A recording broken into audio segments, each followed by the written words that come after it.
Do-it-yourself rod holder. I got this conduit carrier kit from AA Products on Amazon. As you can see, it's designed to carry metal conduit, but I'm going to design it to carry fishing rods.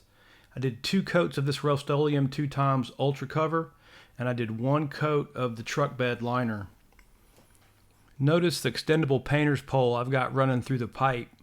That'll help keep the pipe up off the ground and help you turn it easily so you can paint it. If you don't have an extendable painter's pole, a 12-foot 2x4 will work the same way. See how we ran it through the pipe, and it makes it easy to turn and paint.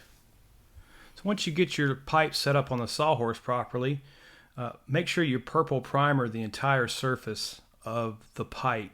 This will help prepare the surface of the pipe to accept the paint. That's an old school trick we use for building siphon drains and keep the UV from breaking the PVC pipe down. Okay, this is the first coat of the Rust-Oleum Painter's Touch 2X Ultra Cover. We actually did 2 coats on each pipe and let them dry in the sun. And here are the 2 coats. I think the one closest to us is a satin finish, and the one in the back was a flat finish. Then our next move was just to repeat that entire process with the Rust-Oleum truck bed coating.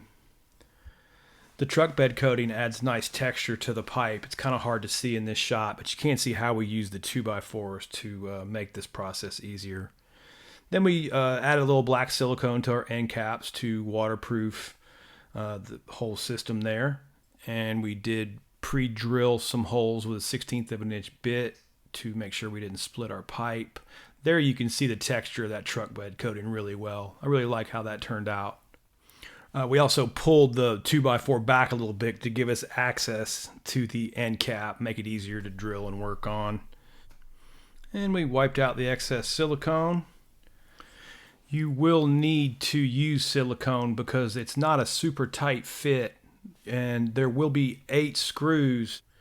So 4 of the screws will be a little bit longer than the other 4 screws. Keep that in mind. You'll need 2 long screws and 2 short screws per end cap. And as you can see, it turned out really well. I'm really pleased with the end result on that DIY rod holder.